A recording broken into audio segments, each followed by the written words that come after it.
हरे कृष्णा।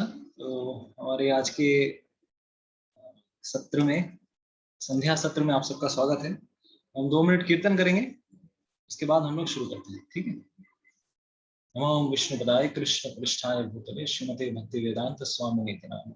नमस्ते सरस्वती देवे गौरवाणी प्रचारिणे निर्विशेष शून्यवादी पाश्चात्य देशतारिणे।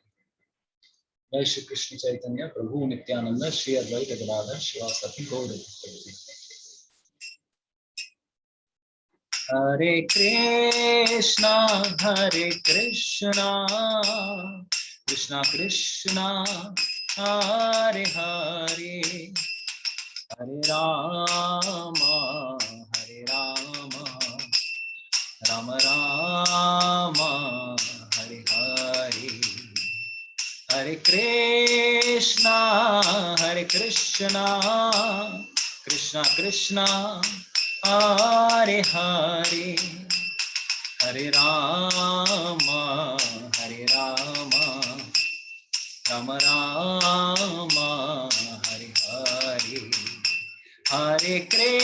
हरे कृष्णा कृष्णा कृष्णा हरे हरे, हरे राम राम राम हरे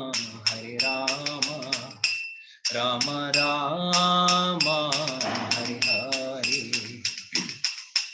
हरे कृष्णा कृष्णा कृष्णा हरे हरे, हरे राम राम राम हरे हरे। हरे कृष्णा कृष्णा कृष्णा हरे हरे, हरे राम राम राम हरे हरे।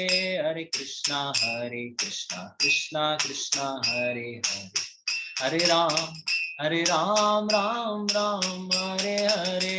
हरे कृष्णा कृष्णा कृष्णा हरे हरे, हरे राम राम राम हरे हरे। हरे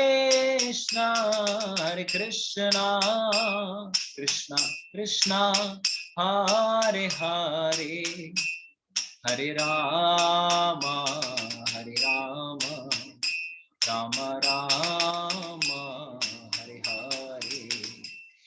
हरे कृष्णा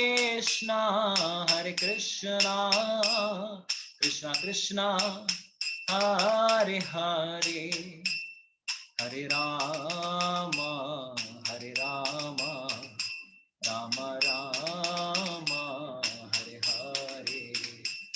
हरे कृष्णा कृष्णा कृष्णा हरे हरे, हरे राम राम राम हरे हरे। हरे कृष्णा कृष्णा कृष्णा हरे हरे, हरे राम राम राम हरे हरे। हरे कृष्णा। तो सभी भक्तों का हार्दिक स्वागत है आज के हमारे इस सेशन में। तो आज आप लोगों को लग रहा होगा हम लोग कहाँ पे हैं। तो उसके पीछे एक गहन कारण यह है कि कलकत्ता में कुछ दिनों पहले बहुत तीव्र बारिश हुई। इतनी तीव्र बारिश हुई कि almost full Calcutta is flooded, सब जगह पानी भरा हुआ है। तो हमारे गौशाला के आसपास भी पूरा पानी भर गया है and we are completely like an island. हम लोग पूरी तरह से एक द्वीप के अंदर है, सेंटर में है। तो somehow like we are relocated, the cows are also shifted somewhere, दूसरी जगहों पे जितनी भी गायें थी सबको शिफ्ट कर दिया गया था क्योंकि एक रात तक तो वो सोए ही नहीं थे, पूरे पानी के अंदर थी।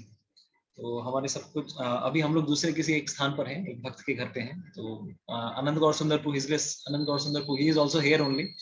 तो मैं अभी उनसे रिक्वेस्ट करूंगा कि आगे का सत्र वो लें। तो आज का जो सेशन है, टॉपिक है how to like intensify our reading. Srila Prabhupada की किताबों को या शास्त्रिक अध्ययन को किस प्रकार से हम और ज्यादा गहन बना सकते हैं, गाढ़ा बना सकते हैं। तो मैं प्रभु जी से निवेदन करूंगा कि प्रभु जी आए और थोड़ा like he can share his realizations to us. Hare Krishna.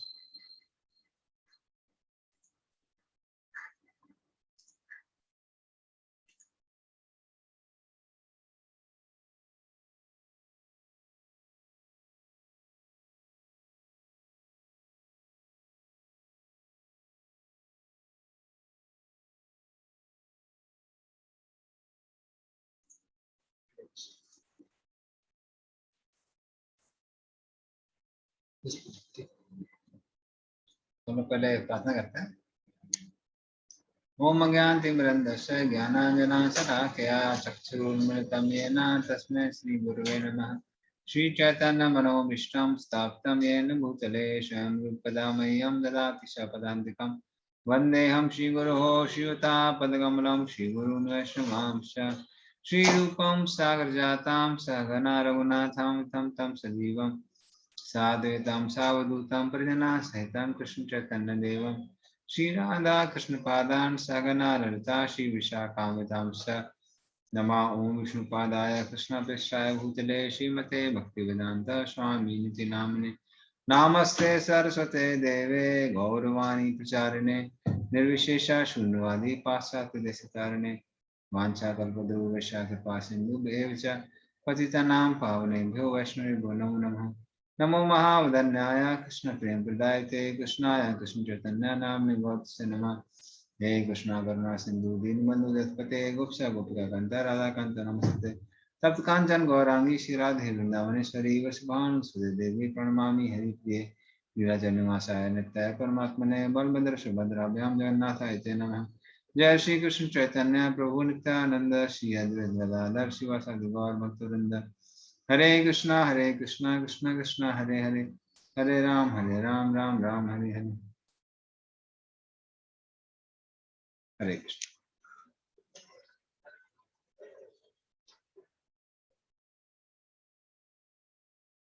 जय।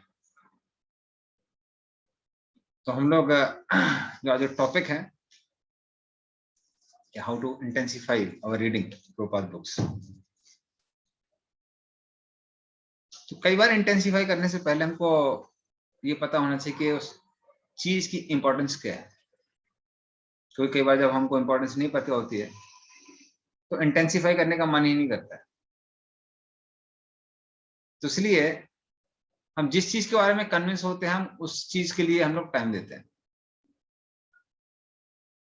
कहीं ना कहीं से हम उस चीज के लिए टाइम निकाल ही लेते हैं। तो इसलिए पहले हम लोग थोड़ा सा प्रभुपाद की जो बुक्स हैं उनके इंपॉर्टेंस के बारे में सुनेंगे, डिस्कस करेंगे और उसके बाद में फिर हम लोग इंटेंसिफाई कैसे करेंगे उसके बारे में हम लोग थोड़ा डिस्कस करेंगे। तो पहला चीज आती है कि प्रभुपाद बुक्स इंपॉर्टेंट क्यों है।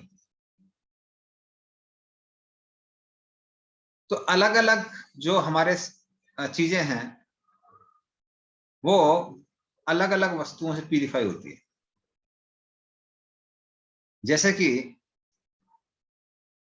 कॉटन के कपड़े, किसी को पता है कॉटन के कपड़े कैसे शुद्ध होते हैं? आप हाथ उठा सकते हैं। अनम्यूटिंग राइट्स नहीं। अच्छा वो नहीं है क्या? हाँ मैंने सबको अनम्यूट नहीं कर सकता, मतलब हाथ उठाएंगे या फिर कैमरा ऑन करके हाथ उठाएंगे, इससे बेटर होगा। ये बताना चाहिए। कोई बताना चाहेगा?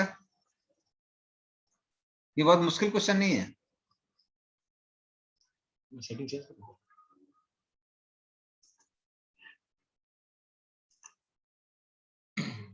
ओके हाँ विश्वजीत प्रो।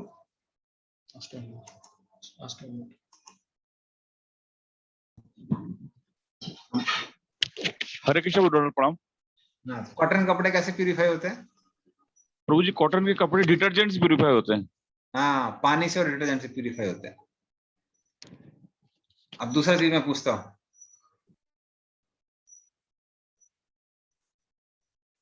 जो वुल के कपड़े हैं और जो सिल्क के कपड़े हैं वो कैसे प्यूरिफाई होते हैं? तपति चक्रवर्ती।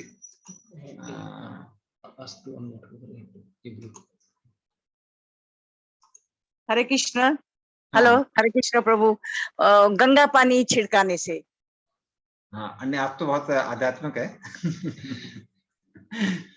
हवा से भी प्यूरिफाई होते हैं सिल्क के कपड़े। उन सबको ऐसे हमेशा धोने की जरूरत नहीं पड़ती है। आप उनको अगर हवा में डाल के फटकार देते हैं तो वूलन क्लोथ्स हैं या सिल्क के कपड़े हैं उनको आप हवा में डाल दीजिए तेज हवा में और उसके बाद में हफ्ते में एक बार भी अगर आप साफ कर रहे हैं तो साफ हो जाते हैं। तो उस तरह से वो प्यूरिफाई होते हैं। तो आपका एकदम स्पिरिचुअल आंसर था, गंगा से सब कुछ प्यूरिफाई होता है, गंगा जल से। फिर पानी कैसे प्यूरिफाई होता है? पानी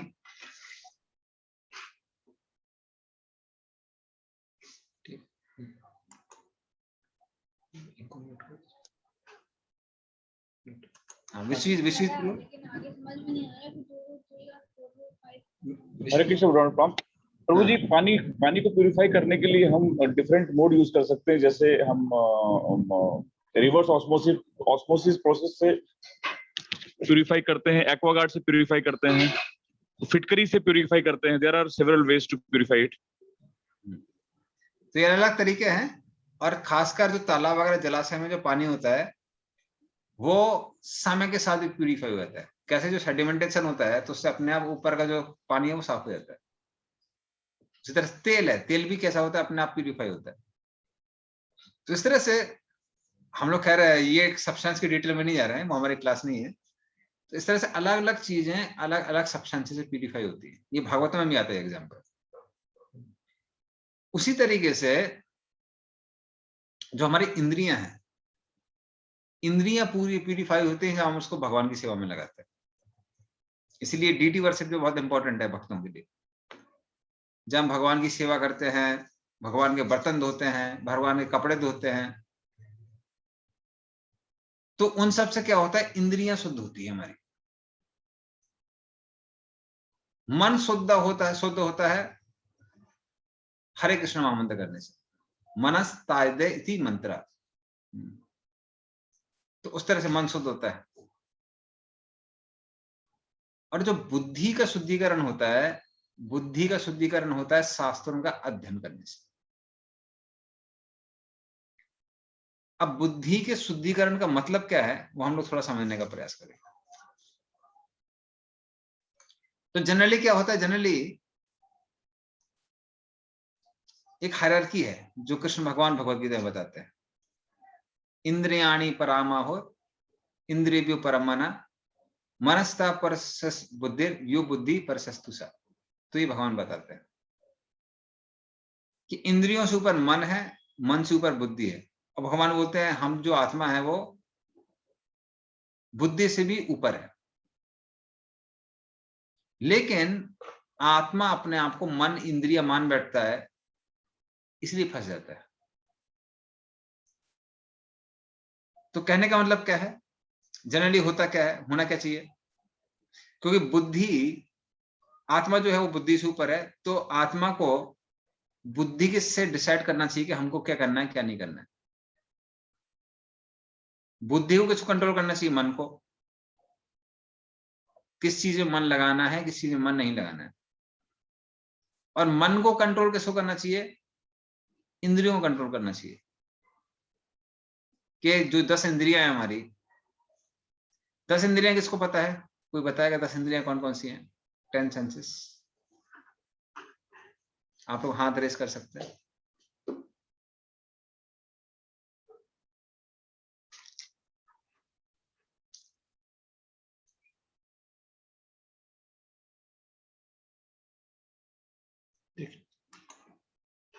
चैट बॉक्स में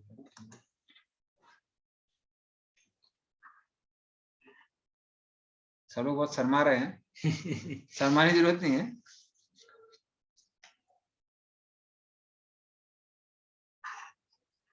आचार शुद्धि। ओके, मैं 10 सेंसेस के बारे में पूछ रहा हूँ। 10 इंद्रियां कौन कौन सी है? हाँ, 5 सेंसरी ऑर्गन्स। ओके ठीक है, पहले 5 बताइए, 5 कौन कौन सी इंद्रियां हैं? 5 सेंसेस कौन कौन से हैं? नाम बताइए। हाँ, तो आप सब वो सही बोल रहे हैं, 5 ज्ञान इंद्रिय थे। हाँ, आईज, ईयर, नोज, स्किन, टंग। हाँ बिल्कुल परफेक्ट। तो ये सब कौन से हैं? ये हैं, इनको बोलते हैं 5 ज्ञान इंद्रिया। 5 कर्म इंद्रिया कौन कौन सी हैं? किसी ने कर्म इंद्रियों के बारे में लिखा हुआ था?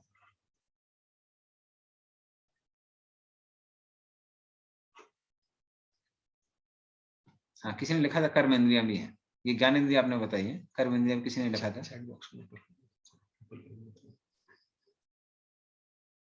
सी, ओके सी तो नहीं है, हाँ जेनेटल्स और नहीं, टेस्ट नहीं। ओके मैं बताता हूँ। तो कर्मेंद्रिय मतलब जिन चीजों में कर्म होता है, तो हाथ, पैर, वाणी। देखिए जीव का दो काम है, एक है टेस्ट करना, दूसरा बोलना। तो बोलना का काम आता है कर्मेंद्रियों में, टेस्ट करने का काम आता है ज्ञानेंद्रिय में। तो ये तीन हो गई। और फिर मलमूत्र त्यागने वाले जो हमारे नीचे के जो स्थान है, तो ये सब के सब कर्मेंद्रियों में आता है। हाँ तो यहाँ किसी ने लिखा है हैंड्स, आर्म्स, आइस, टंग वगैरह ये सब ज्ञानेंद्रिय है। ओके परफेक्ट, हो गया हो गया। तो इस तरह से 10 ही होगी, 10 इंद्रियां होंगी। तो ये 10 इंद्रियां क्या है, ये 10 जो इंद्रियां हैं, इनको हम अपने प्लान के हिसाब से लगा सकते हैं। अगर हम आत्मा के स्तर पे हैं, हमको पता है कि हम, पता है या फिर हमको साक्षात्कार होगा कि हम शरीर नहीं आत्मा है, तो हम बुद्धि से मन को कंट्रोल करेंगे, और मन किसको कंट्रोल करेगा, 10 इंद्रियों को कंट्रोल करेगा। और फिर हम इंद्रियों को अपने इच्छा के अनुसार लगा सकते हैं, 10 इंद्रियों को।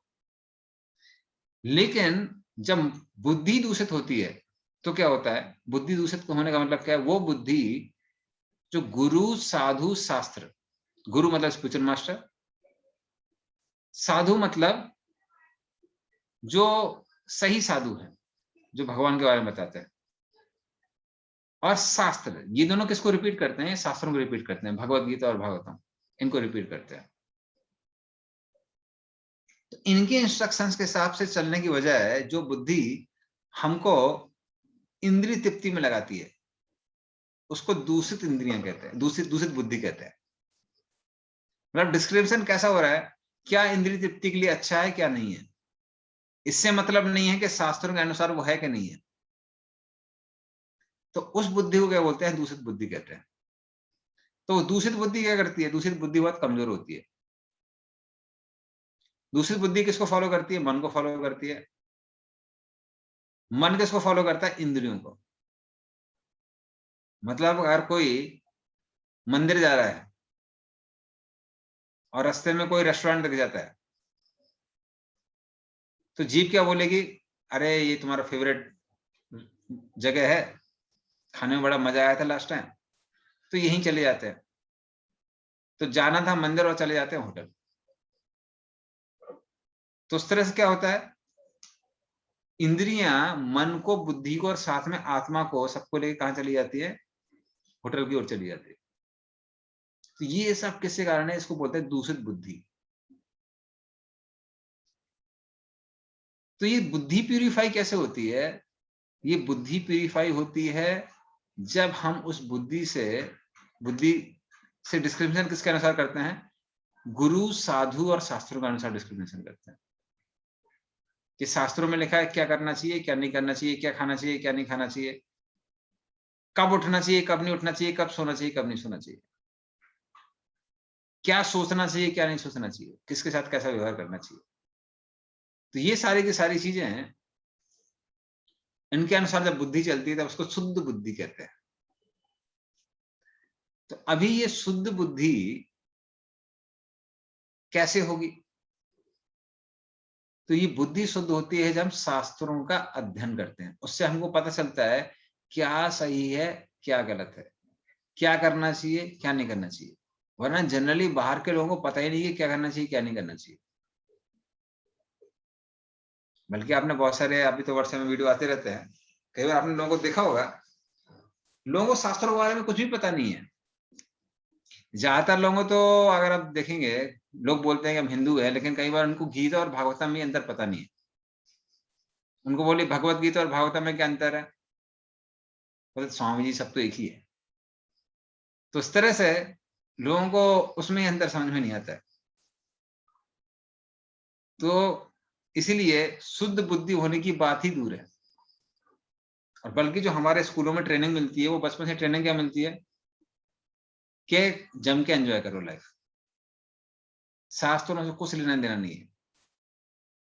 हम कौन है, भगवान कौन है, कोई किसी से कोई मतलब नहीं है, क्या करना चाहिए नहीं करना चाहिए किसी से कोई भी मतलब नहीं है।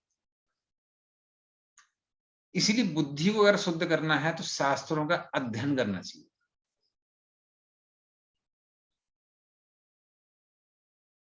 तो ये कम से कम क्या है, इतना हमको कन्विक्शन होना चाहिए कि शास्त्रों का हम अध्ययन क्यों कर रहे हैं, क्यों कर रहे हैं, पता करने के लिए क्या सही है क्या गलत है, क्या करना चाहिए क्या नहीं करना चाहिए, ये पता तो होना चाहिए। जब पता ही नहीं है तो हम करेंगे क्या। कई लोग बोलते हैं भक्ति करना है, भक्ति करना है। अरे भक्ति करना है, पता करना है कि भक्ति कैसे करनी है, क्यों करनी है, उसके लिए तो शास्त्रों का अध्ययन करना पड़ेगा। तो इसलिए शास्त्रों का अध्ययन बहुत महत्वपूर्ण है। तो कम से कम पहला कन्विक्शन तो हमको हमारा ये होना चाहिए कि हमको शास्त्रों का अध्ययन करना है। तो एक बार वो कन्विक्शन आ जाता है कि हमको शास्त्रों का अध्ययन करना है, फिर आगे का प्रश्न आता है कि कैसे करना है। तो कैसे करना है उसके लिए भी हम आपसे कुछ क्वेश्चन पूछेंगे, आप लोगों को आंसर करना पड़ेगा।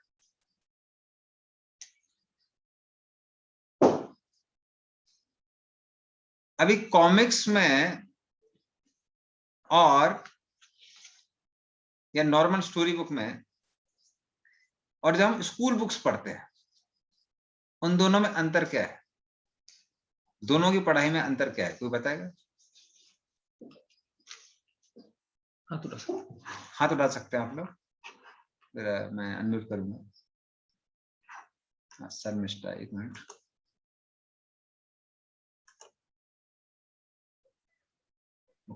सर मिस्टर बोलिए। हरे कृष्ण प्रभु जी, हरे कृष्ण प्रभु जी। कॉमिक्स जो हमारे किताबों से काफी इंटरेस्टिंग होते थे, क्योंकि उसमें किताबों में पिक्चर्स होते थे और उसको स्टोरीज होते थे, जिसको हम एंटरटेनमेंट के लिए पढ़ते थे। छुटपन की बात कह रही हूँ। और पढ़ाई की किताबों में उसको फिर रिप्रोड्यूस भी करना पड़ता था, तो शायद इसीलिए पढ़ाई की किताब और कॉमिक्स में से कॉमिक्स ज्यादा पसंद होते थे, मुझे ये लगता है। हरे कृष्ण। ओके, तो कॉमिक्स में एंटरटेनमेंट हुआ तो बड़ा मजा आता है, इसलिए हम लोग उसको आराम से पढ़ते थे। लेकिन बुक्स में उतना एंटरटेनमेंट नहीं है तो अच्छे से नहीं पढ़ते थे। अच्छा पॉइंट है। और भी हम लोग लेते हैं। सुलक्षणा माता जी। ओ कहाँ गया?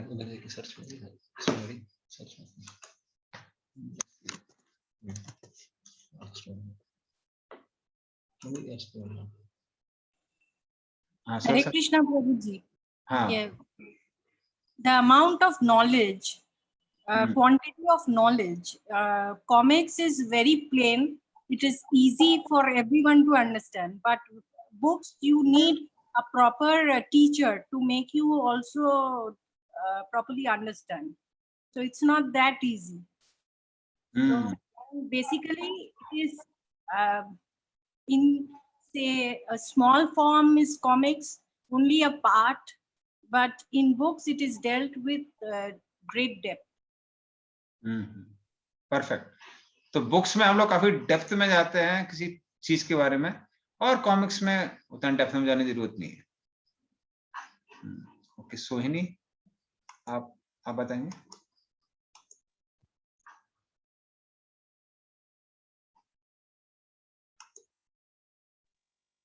हरे कृष्ण प्रभु जी। हाँ Hare Krishna. So for comics actually उसमें तो काफी लंबा नैरेटिव होता है, और फॉर बुक्स उसमें मतलब उतना ज्यादा मतलब मजाक का चीज नहीं रहता है, बट बहुत सीरियस चीज रहता है। जैसे स्कूल के इंपॉर्टेंट बुक्स तो उसमें नॉलेज ज्यादा रहती है, और कॉमिक्स के लिए नैरेटिव बहुत छोटा रहता है और बुक्स के लिए नैरेटिव बहुत ज्यादा रहता है। और एक और चीज है, जो कॉमिक्स है they are non relevant to real life, and जो इंपॉर्टेंट बुक्स होता है उसका नॉलेज रियल लाइफ से काफी कनेक्टेड होता है, डेली लाइफ के यूजेस में काम आता है। तो comics are mainly like imagination and stuff, but for normal books those are relevant to real life issues. हाँ, this is the very important point. Difference क्या है, कॉमिक्स में आपका रियल लाइफ नहीं रहता है। आप कुछ भी दिखाते हैं, साबू है वो रॉकेट में बैठ के जा रहा है, वो रियल लाइफ नहीं है, वो वहां से जुपिटर चला जाता है। लेकिन जो आपके बुक्स हैं, बुक्स में रियल लाइफ से आप लोग डील करते हैं, तो ये दोनों में अंतर है। Very good point. Okay, someone else, किसी ने अभी हाथ खड़ा किया था ये लोग। हेमांग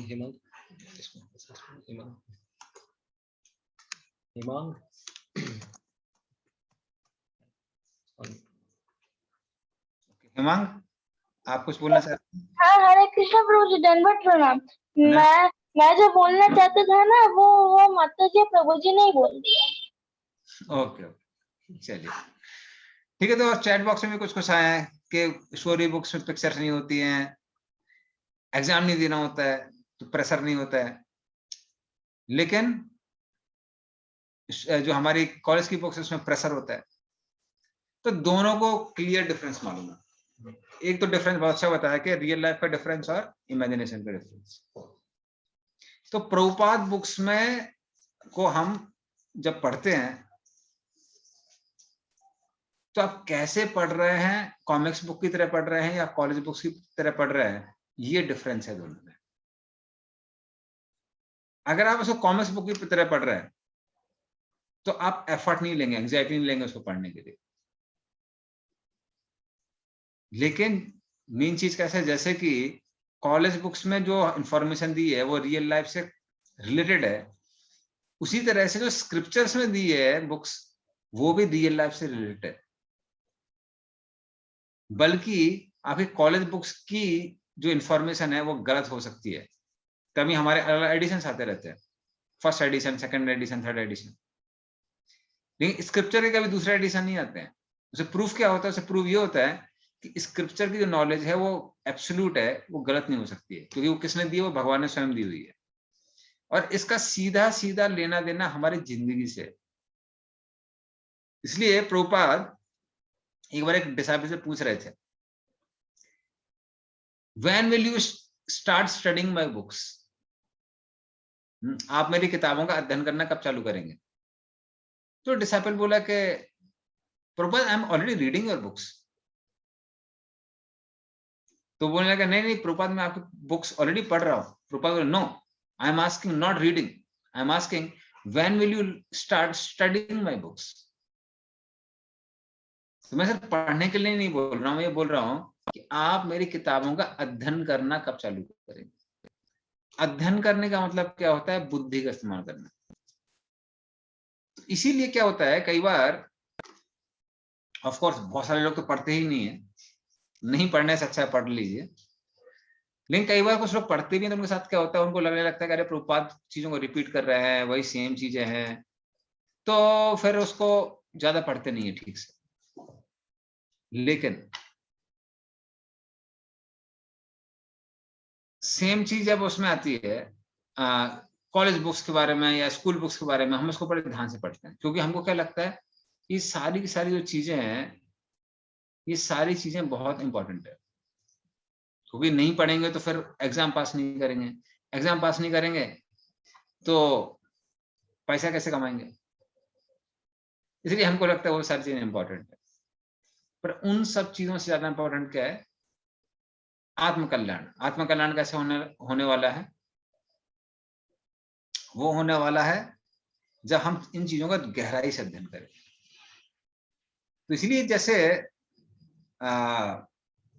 हम कॉलेज बुक्स का गहराई से अध्ययन करते हैं, उसी तरह से प्रभुपाद बुक्स का भी गहराई से अध्ययन करना चाहिए, क्योंकि वो रीडिंग की आर्ट सबके पास में है। सब लोगों ने एग्जाम पास किया हुआ है यहाँ पे। हमको नहीं लगता यहाँ पे कोई होगा जिसने कभी कोई एग्जाम नहीं दिया है। तो इसीलिए आप सबको मालूम है कि गहराई से कैसे अध्ययन करना चाहिए। और जब हम गहराई से अध्ययन नहीं करते हैं तो कैसा लगता है? हमको लगता है कि अरे वो चीजें रिपीट हो रही है। तो चीजें रिपीट नहीं हो रही हैं, प्रॉब्लम यह है कि हम लोग गहराई से अध्ययन नहीं कर रहे। अगर मान लीजिए कोई नर्सरी का बच्चा है जिसने जस्ट ABCD 1 2 3 पढ़ना सीखा है, आप उसको PhD की अगर बुक्स देते हैं पढ़ने के लिए, फिर एक हाई स्कूल की बुक देते हैं, एक क्लास 5 की बुक देते हैं पढ़ने के लिए, और पूछते हैं इसमें से कौन सी बुक है वो सीनियर है, सीनियर क्लास की, कौन सी जूनियर क्लास की है, तो वो बच्चा क्या आंसर करेगा? कोई बता सकता है?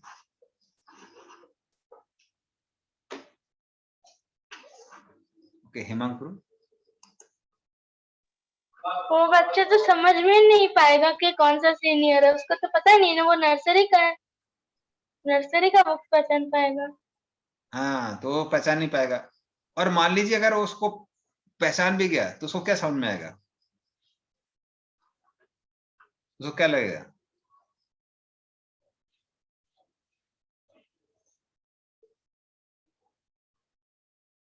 कुछ नहीं समझ पाएगा, ओके सोनी, फाइन। मुझे लगता है कुछ ज्यादा टफ हो गया क्वेश्चन। उसको लगेगा सब सेम है। क्यों सेम है? सबके अंदर क्या लिखा हुआ है? ABCD लिखा हुआ है, सबके अंदर 1 2 3 लिखा हुआ है। उसके अलावा क्या लिखा हुआ है? क्योंकि उस लड़के को ना वर्ड बनाना आता है, ना ही सेंटेंस बनाना आता है, और पैराग्राफ का मीनिंग तो दूर की बात है। उसी तरीके से स्क्रिप्चर्स में अगर हम उनको गहराई से नहीं पढ़ते हैं, नर्सरी के बच्चे की तरह रह जाते हैं, तो सारी चीजें एक जैसी दिखती है। बोले यहाँ भी वही लिखा है, वहां भी वही लिखा है। कई बार आपने देखा होगा ना, आप एकदम नए आदमी को पूछते हैं कि मान लीजिए भगवत गीता में या किसी और ग्रंथ में, मान लीजिए दूसरे धर्म का भी ग्रंथ है, उसमें क्या अंतर है? तो लोग क्या बोलेंगे? अरे सब सेम ही है स्वामी जी, क्या फर्क है, सब एक ही है। तो उनके लिए गीता भी वही है, भागवतम भी वही है, मनु संहिता भी वही है, कुरान भी वही है, पुराण भी वही है, सबको एक जैसा दिखता है। सबको एक जैसा क्यों दिखता है? क्योंकि उसका आप अध्ययन नहीं करते। जो अध्ययन करता है वो देख सकता है, वो बता सकता है कि हाँ कंटेंट में क्या क्या डिफरेंस है। बल्कि भगवत गीता में अलग अलग जो कमेंट्रीज हैं, हर कमेंट्री में अंतर है ना। तो इस तरह से किसी ने कहना all of same God this है, सबको सेम ही है। तो सेम क्यों दिखता है? सबको सेम इसलिए दिखता है क्योंकि आपने कभी पढ़ा ही नहीं है। जब पढ़ा नहीं तो सेम दिखेगा, तो नर्सरी के बच्चे जैसा है। तो उसी तरह से जब हम लोग प्रभुपाद की बुक्स का हम गहराई से अध्ययन करेंगे, तो हम देखेंगे कि नहीं, प्रभुपाद ने सेम चीज नहीं लिखी हुई है, चीजें अलग अलग है, पर उसके लिए हमको गहराई से अध्ययन करना पड़ेगा। तो मेरे को पूछा था कि आप how to read Prabhupada books deeply. अभी मैं आप लोगों को भी पूछता हूं कि how do you read college books deeply? उसका भी हाथ उठा सकते हैं आप। ओके हिमांग सेठ। मैं अपने लाइफ से बता रहा हूँ कि मतलब अगर मुझे पढ़ के एग्जाम में पास होना है, तो मैं उसको मतलब कि जब भी टाइम मिलता है तो उसको ही पढ़ता हूँ, अगर उसमें पास होना है तो। और एकदम अच्छे से, मीनिंग नहीं समझ में आ रहा तो मीनिंग देख ले रहा हूँ, फिर वही सब। Perfect perfect. तो एक तरीका है कि आप एक एक ध्यान से पढ़ते हैं, एक लाइन, कुछ भी स्किप नहीं होना चाहिए। फिर उसके बाद उसको मीनिंग नहीं समझ में आता तो मीनिंग पढ़ते हैं। पूजा सिंह ने लिखा है कि मार्क करते हैं, नोट्स बनाते हैं। तो मार्क भी करते हैं हम लोग, नोट्स भी बनाते हैं, अलग से नोटबुक में लिखते हैं। सोने लिखा है मन नहीं भी करता तो जबरदस्ती पढ़ते हैं, क्यों? पास होना है। इसलिए जो मृत्यु रूपी एग्जाम है उसको पास करना तो ध्यान से पढ़ना चाहिए। रिपीटिंग अगेन अगेन, दोबारा पढ़ते हैं। एक बार नहीं समझ में आता दोबारा पढ़ते हैं। जो कॉलेज में पढ़ते हैं, कई बार ट्यूशन लगा के दोबारा उसको ही पढ़ते हैं, तो बार बार पढ़ते हैं उसको। परफेक्ट। तो उस तरह से ये अलग अलग तरीके हैं। खासकर हम लोग जब नोट्स बनाते हैं, ध्यान से पढ़ते हैं, एक लाइन का इंपॉर्टेंस समझने की कोशिश करते हैं, तब हम लोग चीजों का ठीक से अध्ययन कर सकते हैं। तो इसलिए प्रभुपाद जो बुक्स है उसमें भी अच्छे से नोट्स बना के देखना चाहिए। तो ये एक तरीका है चीजों को गहराई से पढ़ने का। अभी नोट्स सब लोग अलग अलग तरीके से पढ़ सकते हैं।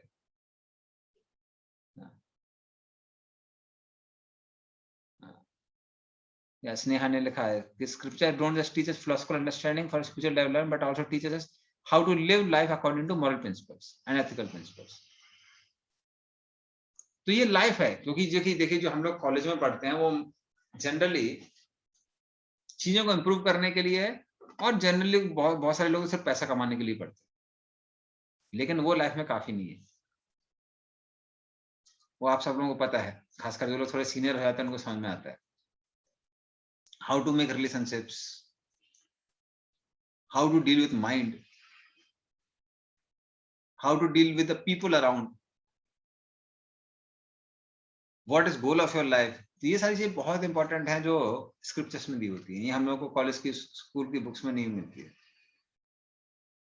तो उस तरह से नोट्स बना सकते हैं हम लोग, और नोट्स बनाने के अलग अलग तरीके सब लोगों ने ऑलरेडी पढ़े हुए, कुछ भक्तों ने बताए भी है यहाँ पे कि कुछ लोग अंडरलाइन करते हैं।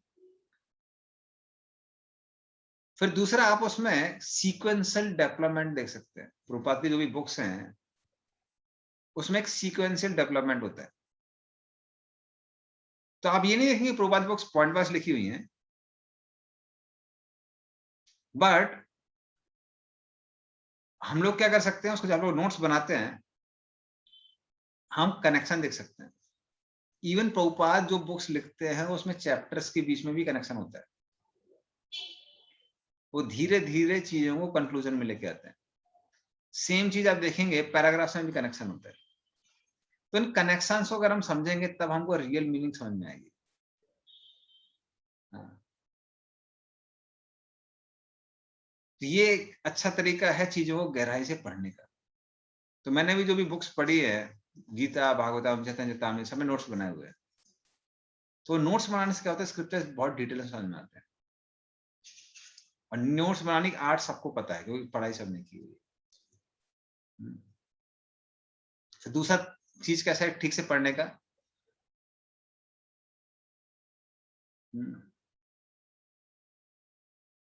फिर किसी ने, पूनम सिंह उन्होंने लिखा है कि वी नीड स्पिरिचुअल मास्टर।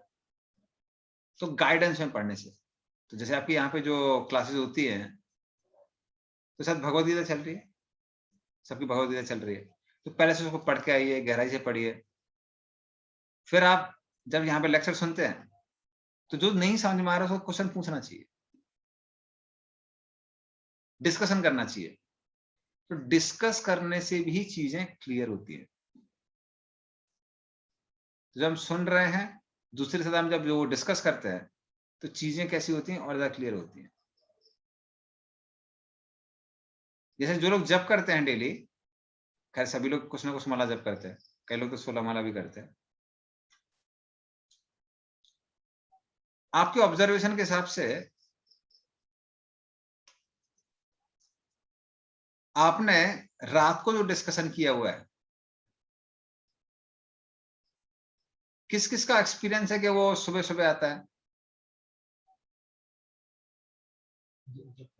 हाँ, जब में नेक्स्ट डे सुबह जब हम जब करते हैं, किसी को उसका रियलाइजेशन है? मान लीजिए रात को सुरक्षा अधिकारी, आप थोड़ा बताएंगे माता जी? Yes, Prabhu. Whenever we read something or think something at night, we constantly think after it. The next day we think of it also. We were thinking of this, that somebody said this. Everything comes to our mind. तो वो next day आता है। तो इसलिए जिस चीज के बारे में हम लोग डिस्कशन करते हैं, चर्चा करते हैं, वो चीज कैसी होती है, वो बैकग्राउंड में चली जाती है। इसलिए श्रवणम, कीर्तनम, स्मरणम। तो श्रवणम मतलब रीडिंग भी श्रवणम में आती है, that is sound vibration in printed form, जो हम लोग बुक्स पढ़ रहे हैं। तो जो हम बुक्स पढ़ रहे हैं अगर हम उसके बारे में डिस्कशन करेंगे तब वो क्या आएगा, वो रिमेम्बरेंस में आएगा। नहीं तो वो रिमेम्बरेंस में नहीं आएगा, ऑटोमेटिक कुछ नहीं होता है। और डिस्कशन करने से भी क्या होता है, जब हम लोग अपना इंटेलिजेंस यूज करके डिस्कस करते हैं, चीजों को हम और डेप्थ में समझते हैं। इसलिए यहाँ पे आपस में आप लोग, कुछ भक्त लोग हैं या फिर हमारे गोविंद घोष प्रभु है, उनके साथ में आप लोग डिस्कस कर सकते हैं। कई बार हमने देखा है कि आप जब हम लोग भक्तों से बात करते हैं तो जनरली बात क्या करते हैं, आप कैसे हैं, आपका खाना पचा के नहीं पचा है, मैं घर में किसी की शादी हुई कि नहीं हो गई है, कौन सी बीमारी हुई है, कौन सी बीमारी फैल रही है, कैसा क्या वो है। तो ठीक है, ये एक डिस्कशन हो सकता है। लेकिन भक्तों के साथ में एक हमको जो प्रिविलेज मिलता है वो स्क्रिप्चर डिस्कस करने का, वो हमको किसी और से नहीं मिलता है। इसलिए जब हम लोग भक्तों से बात करते हैं तो ये फिलॉसफिकल डिस्कशन करना चाहिए। ये बेनिफिट हमको किसी और के साथ नहीं मिल सकता। और जब हम इन चीजों का डिस्कशन करते हैं तब चीजें कैसी आती है, तब चीजें थोड़ी और डीप जाती है। तो इसीलिए श्रवण के बाद क्या करना चाहिए, कीर्तन करना चाहिए, मतलब उसको किसी और को सुनाना चाहिए और डिस्कस करना चाहिए मेनली। डिस्कस करने से क्या होगा, चीजें और डेप्थ में जाएंगी और अंदर जाएंगी। मनीष राय ने लिखा हुआ है। ऑनलाइन में कैसे करेंगे? ऑनलाइन कोचिंग नहीं, discuss they can have contact with each other, na? some girls are not everyone. हाँ, so you can make groups. तो एक और तरीका जो गोविंद को पूछ रहे थे, ऑनलाइन कैसे कर सकते हैं? ऑनलाइन में आप लोग ग्रुप्स बना सकते हैं। जैसे अभी क्लास हो रही है, आप जूम ग्रुप्स बना के आपस में डिस्कस कर सकते हैं। तो डिस्कस करना भी बहुत अच्छा तरीका है। तो दोनों तरीके से सीखते हैं हम, डिस्कस करने से और कई बार दूसरे को बताने से भी, उसके बारे में, उससे भी हम लोग सीखते हैं। हम लोग एक सन्यासी का नाम हनुमान प्रसाद महाराज, तो वो बोलते हैं कि universities are open in the world for teachers to learn. कि दुनिया में यूनिवर्सिटी खोली है किसके सीखने के लिए? टीचर के सीखने के लिए। क्योंकि जो पढ़ाता है वो ज्यादा सीखता है। क्योंकि अगर मान लिया आप स्टूडेंट है, खैर यहाँ पे जूम ग्रुप में तो क्या है, ऑडियो और वीडियो सब ऑफ रहता है, तो आप दिमाग ऑफ करके या फिर नोट वहां पे नहीं रह के भी आप काम काट सकते हैं। वो ऑन करके आप कहीं भी जा सकते हैं, या कुछ और काम कर रहे हैं और साइड में बैकग्राउंड में एक लेक्चर चल सकता है, वो सारी चीजें हो सकती है। लेकिन जो प्रिपेयर करके आया है उसको तो बेचारे को वहीं बैठना है ना, उसको तो समझना पड़ेगा। जब तक वो ठीक से समझेगा नहीं तो बोलेगा कैसे? इसलिए जब हम दूसरे को भी बताते हैं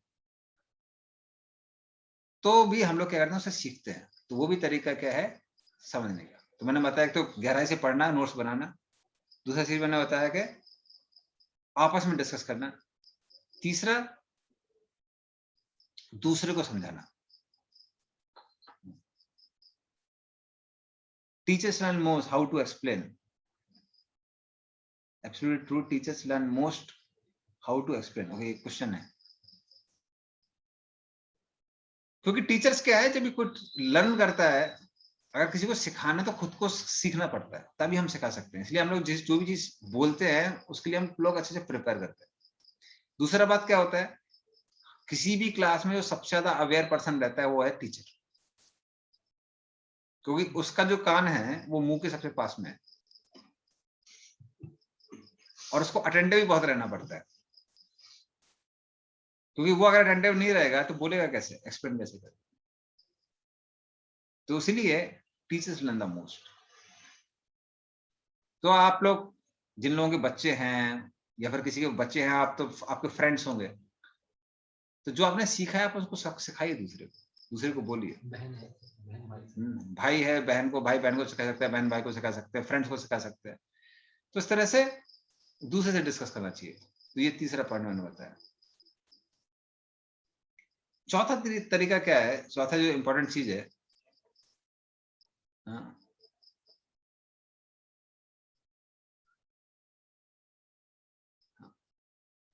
वो है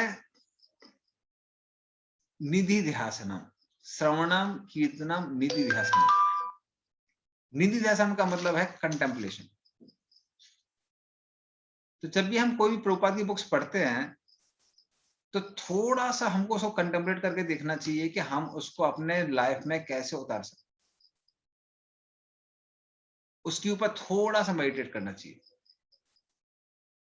बल्कि ज्यादा मेडिटेट करेंगे तो और अच्छा है, बट एटलीस्ट थोड़ा सा करना चाहिए। तो मेडिटेट करने से भी क्या होता है, उससे भी चीजें अंदर जाती हैं। जैसे प्रभुपाद बहुत छोटी सी चीज बोलते हैं कि हम लोग शरीर नहीं आत्मा है, और वो प्रैक्टिकली आप देखेंगे हर लेक्चर में ये चीज तो बताते हैं प्रभुपाद। तो देखने में लगेगा अरे ये तो सेम इंफॉर्मेशन है, लेकिन एक ये छोटी सी इंफॉर्मेशन बड़े बड़े प्रॉब्लम सॉल्व कर देती है। कई बार हमने देखा है कि आजकल बहुत जो मेजर प्रॉब्लम है वो ये है कि बच्चे लोग, स्टूडेंट्स लोग मार्क्स की वजह से कई बार अच्छे नंबर नहीं आते उसकी वजह से, या एग्जाम प्रेशर की वजह से, या हस्बैंड वाइफ मार्शल रिलेशनशिप में जो खटपट चलती है उसकी वजह से कई बार सुसाइड कर लेते हैं। वो क्यों कर लेते हैं? क्योंकि उनको ये याद नहीं रहता कि हम शरीर नहीं आत्मा है। वो भूल जाते हैं कि ये जो प्रॉब्लम है वो तो टेम्पररी है, ये कुछ समय के लिए है। जैसे हम लोग जब छोटे थे तो छोटे में जो भी हमको मार्क्स मिले थे, मान लीजिए क्लास सेकंड, क्लास थर्ड में, उस समय हम उसको बहुत सीरियसली लेते थे। अभी जो लोग फिर जब क्लास 10th में आए, तो क्लास 2, क्लास 3 में क्या मार्क्स है उससे कुछ फर्क नहीं पड़ता है। सबको मालूम 10th के बोर्ड के एग्जाम का फिर भी कुछ वैल्यू है। फिर आप थोड़े और बड़े हो जाते हैं, तब आपको समझ में आता है कि कॉम्पिटिटिव एग्जाम कौन सा क्रैक किया है, कौन सा कॉलेज में गया है, वो ज्यादा इंपॉर्टेंट है। 10th में 12th में क्या है मार्क्स आए कोई देखता नहीं है। बीच में हो गया था IIT में, वो देख रहे थे, वरना देखते नहीं है। और एक बार आप जॉब लग जाती है और आप काम करने लगते हैं, तो कौन से मार्क्स पहले आए हैं कुछ फर्क नहीं पड़ता है। और हाउस वाइफ है तो और भी फर्क नहीं पड़ता है। फिर फर्क क्या पड़ता है कि आप ऑन जॉब क्या कर रहे हैं, वो कितना अच्छा है। लेकिन तब तक क्या फर्क पड़ता है, पोस्ट पोजीशन फर्क पड़ती है, आपका कौन पार्टनर है उससे फर्क पड़ता है। लेकिन एक बार व्यक्ति 60 क्रॉस कर जाता है और रिटायर का हो जाता है, सब कोई बराबर हो जाता है। कोई चपरासी है, कोई CEO है, कुछ फर्क नहीं पड़ता। Nobody cares. बल्कि जिसको ज्यादा सम्मान मिला हुआ है, उसका सम्मान जाने से उसको ज्यादा धक्का होता है, कई बार धक्का पहुंचता है। और एक बार मृत्यु आती है तो आपने कितना जिंदगी भर पैसा कमाया, कितना यश कमाया, कुछ फर्क नहीं पड़ता है। और 5 लाख रुपए तक का तो हमको याद ही नहीं है। हो सकता है आप लोगों में कोई 5 लाख में शिवाजी महाराज रहा हो या फिर कोई बहुत बड़ी हस्ती रहा हो। अभी आप होते तो शायद आपको बैठा के सब लोग पूजा कर रहे होते। तो 5 लाख हमने क्या किया क्या नहीं किया कुछ ज्यादा फर्क नहीं पड़ता। क्या पोस्ट थी, क्या पोजीशन थी, कितना पैसा था, ये छोटी सी इंफॉर्मेशन जो प्रभुपाद देते हैं। लेकिन अगर हम उस पर कंटेम्पलेट ठीक से करेंगे तो कंटेम्पलेशन से बड़ी बड़ी समस्याएं, सारा एंजाइटी खत्म हो जाएगी। तो जिंदगी में कई बार क्या होता है, हम जब स्क्रिप्चर नहीं पढ़ते हैं तो जिन चीजों को सीरियसली नहीं लेना चाहिए, हम उसको कैसे लेते हैं, बहुत सीरियसली लेते हैं। और जिन चीज को सीरियसली लेना चाहिए उनको हम नहीं लेते। हम जब कैसे कर रहे हैं, अटेंटिवली कर रहे हैं या फिर नहीं कर रहे हैं, उसको सीरियसली लेना चाहिए, लोग नहीं लेते। ग्रंथों का अध्ययन ठीक से गहराई से कर रहे हैं नहीं कर रहे हैं, वो इंपॉर्टेंट है, उसको हम सीरियसली नहीं लेते हैं। उस समय हम लोग फिलॉसफी लगाते हैं, अरे क्या है, आत्मा अमर है, भगवान भी अमर है, हमारा रास्ता भी अमर है, इस जन्म में नहीं तो अगले जन्म में भगवान के धाम चले जाएंगे, क्या फर्क पड़ता है। उस समय नहीं देखते हैं कि ये अर्जेंसी है। और कौन सी मूवी आई है, अरे मूवी चली जाएगी, बहुत बड़ा लॉस हो जाएगा, देखना जरूरी है, अर्जेंट है, उसको हम बड़ा सीरियसली लेते हैं। जब करंटली आपको कितने मार्क्स मिले हैं जिसके बारे में आप कुछ नहीं कर सकते हैं, उसको देख के बच्चे सुसाइड कर लेते हैं। या आपका जो लाइफ पार्टनर है, कभी आप उसको बिल्कुल नहीं चेंज कर सकते हैं, उसको लोग बड़ी सीरियसली लेते हैं कि नहीं, उसको हम चेंज करके ही रहेंगे। अरे अगला आदमी चेंज नहीं होना चाहता तो मत करिए, अपना एक्सपेक्टेशन चेंज करिए। तो अपना एक्सपेक्टेशन चेंज नहीं करेंगे, उसको चेंज जरूर करा के रहेंगे। तो उस तरह से जिन चीजों को सीरियसली नहीं लेना चाहिए, जिनको सिर्फ एक्सेप्ट कर लेना चाहिए केवल लाइफ में, उसको लोग सीरियसली लेते हैं। और जो भक्ति है उसको लोग सीरियसली नहीं लेते। कारण क्या है, सेम चीज, निधि ध्यासना। इवन ये कई बार डिवोटीज के साथ भी होता है, अगर वो निधि ध्यासन ठीक से नहीं करते हैं। तो श्रवणम, कीर्तनम, निधि ध्यासनम, ये तीनों इंपॉर्टेंट है। तो ये सारे कार्य अगर हम करेंगे तो हम प्रभुपाद बुक्स में काफी डीपली जा सकते हैं। तो एक बार हम प्रभुपाद बुक्स को अप्लाई करना चालू करते हैं, हम देखेंगे कितना फायदा होता है। तो नेक्स्ट टाइम जो हम पढ़ेंगे बड़े ध्यान से पढ़ेंगे। पर्सनली मैंने भी देखा हुआ है कि जब मैं जब करने जाता हूँ तो थोड़ा सा मेडिटेशन करता हूँ मैं, कि ठीक है मैं आत्मा हूँ, मतलब अभी बॉडी में जो पेन्स आने वाले हैं, प्लेजर्स आने वाले हैं, उससे मेरा कुछ लेना देना नहीं है। क्योंकि जब भी बैठते हैं कुछ ना कुछ तो होता ही है बॉडी में। कहीं मच्छर काटेगा, कभी चींटी काटेगी, कुछ नहीं काटेगा तो कुछ खुजली हो जाएगी, कहीं पैर दर्द कर रहा है, किसी का माथा दर्द कर रहा है, किसी को नींद आ रही है, कुछ ना कुछ होता रहेगा। तो उस समय ध्यान रखते हैं ना, तो मैं मेडिटेट करता हूँ, ठीक है मेरा बॉडी से कुछ लेना देना नहीं है। उस तरह से मेरा मन से कुछ लेना देना नहीं है। मन अपसेट है, मन खुश है, कुछ लेना देना नहीं है। मेरा कुछ डेजिग्नेशन से कुछ लेना देना नहीं है। तो मेरा एक सेवा है जो इम्पोर्टेंट, वो है शास्त्रिक टीचर हूँ मैं। गीता और भागवतम में क्लासेस देता हूँ, भक्ति शास्त्री भक्ति वाले जो कोर्सेज चलते हैं। तो उसमें एग्जाम होते हैं, कॉपी शॉपी चेक करने का कई बार प्रेशर रहता है, तो वो चीजें मन में आती हैं, तब मैं याद करता हूँ, नहीं मैं टीचर नहीं हूँ, पास्ट लाइफ में टीचर नहीं था, इस लाइफ में कुछ समय के लिए हूँ, कल को हो सकता है कुछ मेरे को बैच मिले ही नहीं, तो मेरा उससे भी कुछ लेना देना नहीं है। किसी से खटपट हुई है, वो रिलेशनशिप भी टेम्पररी है, उससे मेरा कुछ लेना देना नहीं है। मैं उन सबसे सेपरेट क्या हूँ, आत्मा हूँ, जिसका कृष्ण से संबंध है। और जब मैं जप कर रहा हूं तो मुझे कृष्ण से संबंध स्थापित करने का मौका मिल रहा है, तो इसलिए उस मौके को अभी मैं नहीं गवाऊंगा, अभी मैं अच्छे से जप करूंगा। तो वो कंटेम्पलेशन मेरे जप में बहुत हेल्प करता है। तो ये है प्रैक्टिकली, मैंने एग्जांपल क्यों दिया, ये समझाने के लिए कि कैसे हम स्क्रिप्चर्स को प्रैक्टिकली अपने जीवन में अप्लाई कर सकते हैं। तो ये चीजें थियोरेटिकल नहीं है, ये चीजें प्रैक्टिकल है। तो ये सारी जो प्रॉब्लम होती है वो होती है हमारे परसेप्शन में। सेम सिचुएशन में कोई व्यक्ति बड़ा उदास होता है, कोई व्यक्ति बड़ा खुश होता है। अभी हमारे गौशाला में बाढ़ आई हुई है, तो कुछ लोग बहुत दुखी हैं, पर बंगाल में कुछ लोग हमारे बहुत एक्साइटेड हैं, वो जाल डाल डाल के मछली पकड़ रहे हैं, सब लोग बड़े खुश हैं, लगी नहीं रहा कि कुछ बाढ़ आया हुआ है। उन्होंने कहा इन लोगों ने वाकई में पॉजिटिव थिंकर कोर्स किया हुआ है। तो उस तरह से परसेप्शन वाली बात होती है, किसी के लिए चीजें बर्बाद करने वाली होती हैं, किसी के लिए उत्सव होता है।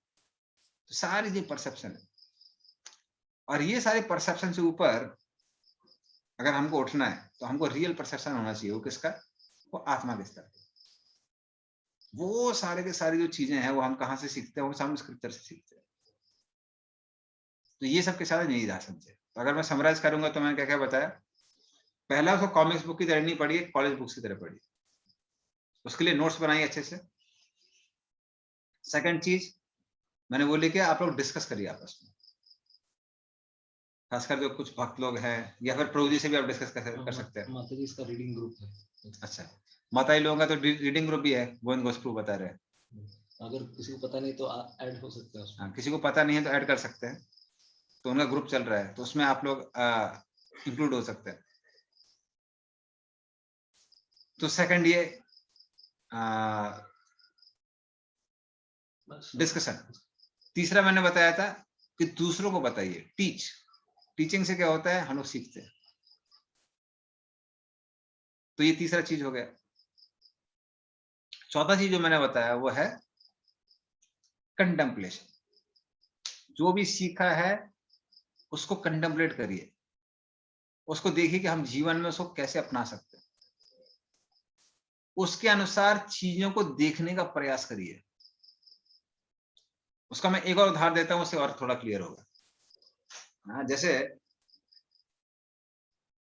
कृष्ण भगवान बोलते हैं भगवद गीता में कि मैं सूर्य बन के सारी चीजों को ज्योति देता हूं। तो among the luminous objects I am sun. जो चीजें रोशनी देती है उस समय मैं कौन हूं, सूर्य हूं। तो सूर्य क्या भगवान की विभूति है। तो नेक्स्ट टाइम हम सूर्य देखते हैं तो क्या याद रखना चाहिए, अरे कृष्ण ने बोला था कि सूर्य से जो वो रोशनी आ रही है वो मैं हूं। तो उस तरह से सूर्य को देख के हमको क्या याद आएगा, कृष्ण की याद आएगी। उस तरह से भगवान बोलते हैं मैं चंद्रमा बन के सारे औषधियों को पोषण देता हूं। ये भी भगवद गीता में आता है 11 चैप्टर में। तो जब हम चंद्रमा देखते हैं क्या याद आना चाहिए, वो कृष्ण की विभूति है, इस कारण क्या हो रहा है, सारे औषधियों को पोषण मिल रहा है। तो इस तरह से इसको बोलते हैं निधिध्यासन, मतलब उसको कंटेम्पलेट करना। तो उस तरह से हम कंटेम्पलेट करते करते अगर हम चीजों को देखेंगे तब हम चीजों को भगवान से कनेक्टेड दे सकते हैं। और वैसे अगर हमारा धीरे धीरे करके इंटेलिजेंस हर चीज को भगवान से कनेक्टेड देखने लगेगा तो उसको बोलेंगे शुद्ध बुद्धि और प्योर इंटेलिजेंस। तो ये चीज, चार चीज अगर हम फॉलो करेंगे तो फिर हम लोग स्क्रिप्चर्स में बहुत डीपली जा सकते हैं। तो ये एक अच्छा तरीका है स्क्रिप्चर्स को डीपली पढ़ने का। ओके, अभी किसी का कोई क्वेश्चन है तो पूछ सकते हैं, आप हैंड रेज करिए।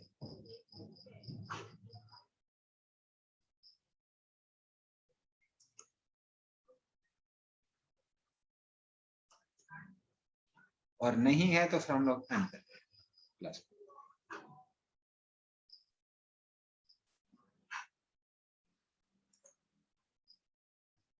ओके, लगता है कोई क्वेश्चन नहीं है। ठीक है, तो बहुत बहुत धन्यवाद आप सबों ने ध्यान से। कोई मैसेज आया? जस्ट एक मिनट।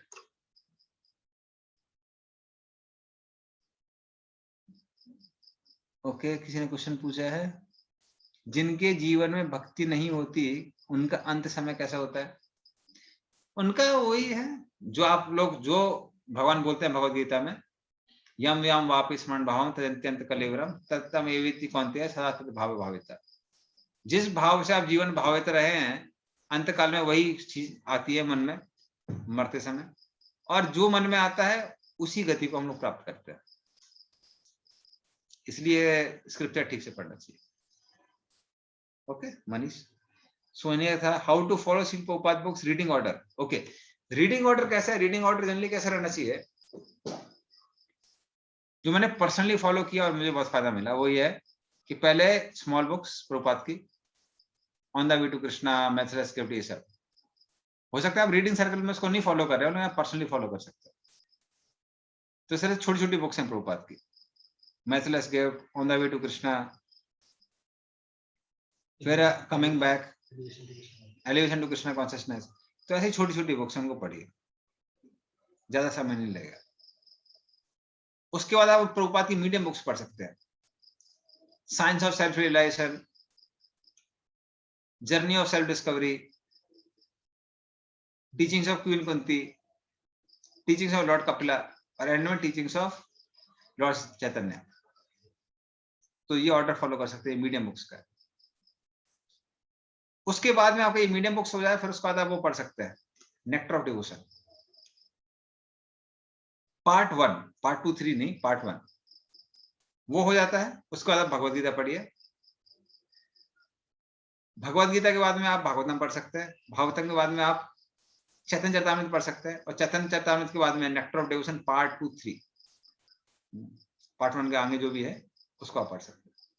तो ये ऑर्डर है, ये पर्सनली मैंने फॉलो किया तो मेरे को बहुत फायदा मिला, तो आप लोग उसको फॉलो कर सकते हैं।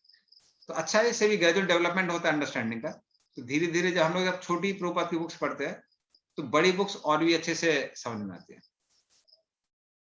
Okay Sohini, okay thank you. Fine, तो ऑलरेडी 8 o'clock हो गया है। कुछ कोर्सेज